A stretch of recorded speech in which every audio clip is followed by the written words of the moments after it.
Good morning, children. Class 10th, subject English,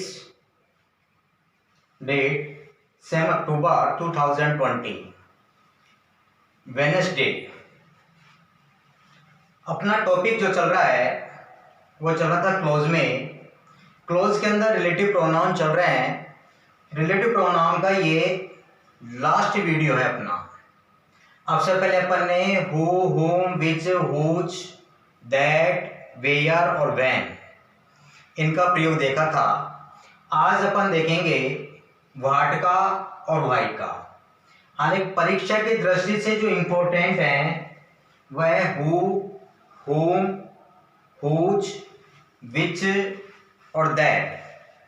परीक्षा में mostly रूप से जो आते हैं वो आते हैं ये 5 वाले, लेकिन कभी कभार मान लीजिए जैसे वैन का भी आ जाता है, वेयर का भी आ जाता है और व्हाट और वाई का।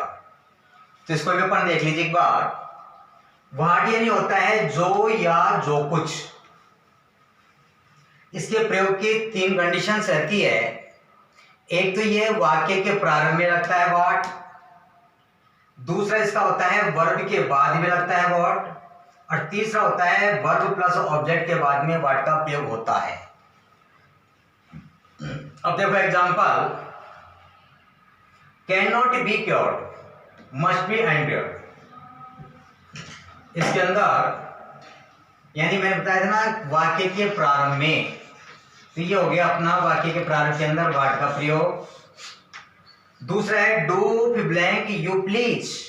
अब यहाँ पर जो डू दे रखा है ये वर्ब है, तो इसमें दे रखा है दूसरा वाला नियम जो दे रखा है वर्ब के बाद में, तो इसमें आ गया ये व्हाट।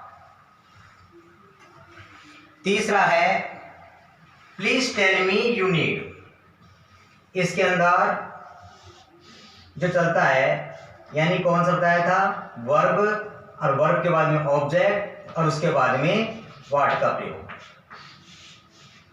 वाक्य देखिए, व्हाट का मीन्स होता है जो या जो कुछ वाक्य के प्रारंभ में, वर्ब के बाद और वर्ब प्लस ऑब्जेक्ट के बाद में इसका प्रयोग किया जाता है। What can not be cured, must be endured, do what you please, please tell me what you need. अब इसके बाद में आता है वाई। वाई का वैसे अगर प्रश्नवाचक अगर मान लीजिए सेंटेंस बनाते हैं इंट्रोगेटिव सेंटेंस, तो वाई का मतलब क्या होता है, क्यों। यहाँ पर क्या जाएगा कि या क्यों। इसका जो प्रयोग किया जाता है वह रीजन शब्द के बाद में किया जाता है, यानी किसी चीज को कारण स्पष्ट करने के लिए किया जाता है।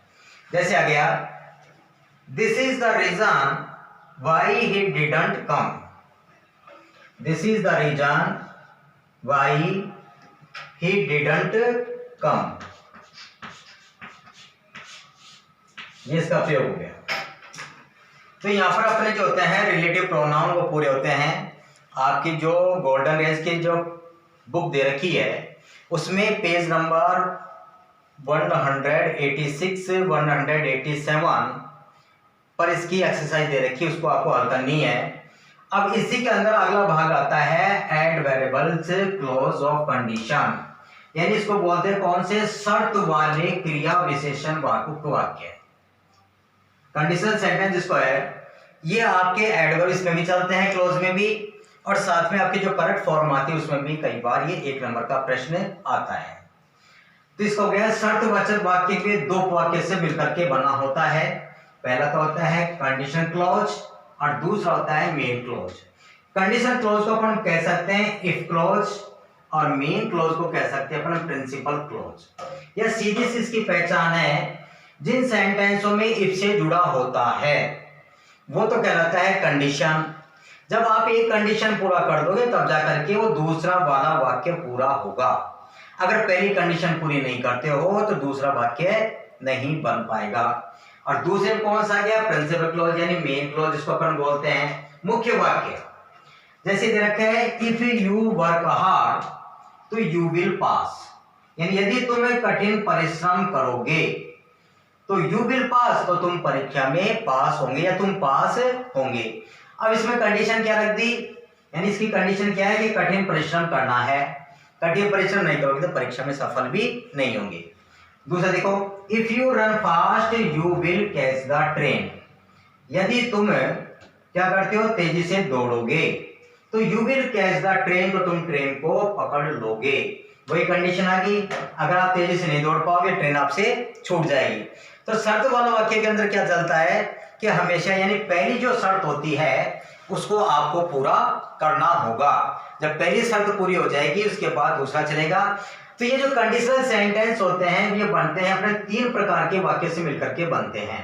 पहला तो होता है प्रेजेंट टेंस वाला, दूसरा होता है पास्ट इंडेफिनिट वाला, और तीसरा होता है पास्ट परफेक्ट वाला।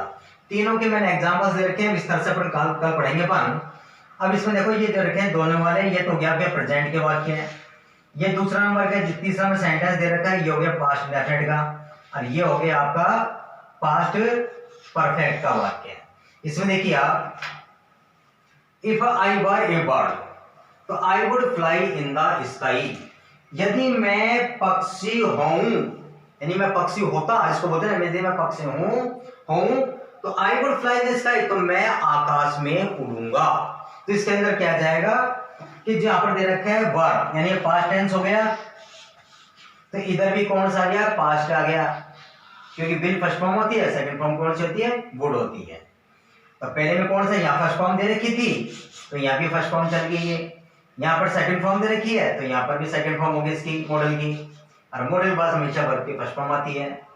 तीसरा देखिए, if I had run fast, तो I would have caught the train. अब इसमें क्या आ रहा है, हैड आ गया, हैड के बाद में थर्ड फॉर्म आ गई, तो इधर भी क्या आएगा, ये तो आ गया इसका वुड हैव, फिर इसके बाद में थर्ड फॉर्म, यानी ये पास्ट हो गया वुड और हैव कॉट, तो क्या बन गया, would have caught the train. तो इस प्रकार के 3 प्रकार की कंडीशंस के समझ में चलते हैं। इसको विस्तार से अपन नेक्स्ट वीडियो के अंदर पढ़ेंगे। एक बार पुनः फिर देख लो। उसमें शर्त वाले क्रिया विशेषण उपवाक्य है, जिसमें शर्तवाचक वाक्य 2 वाक्य से मिलकर के बना होता है, इसको कहते हैं कंडीशनल सेंटेंस। कंडीशनल सेंटेंस के 2 भाग कर दिया हमने, एक तो कंडीशनल क्लॉज, दूसरा हो गया इफ क्लॉज, और इसमें आगे मेन क्लॉज और प्रिंसिपल क्लॉज। इसके मैंने आपको 3 उदाहरण दे रखे हैं, यानी 3 प्रकार के चलेंगे। पहला प्रेजेंट टेंस का हो गया, दूसरा पास्ट टेंस का हो गया, और तीसरा हो गया पास्ट परफेक्ट टेंस का। इसको विस्तार से अपन अगले वीडियो में देखेंगे। तब तक के लिए थैंक यू।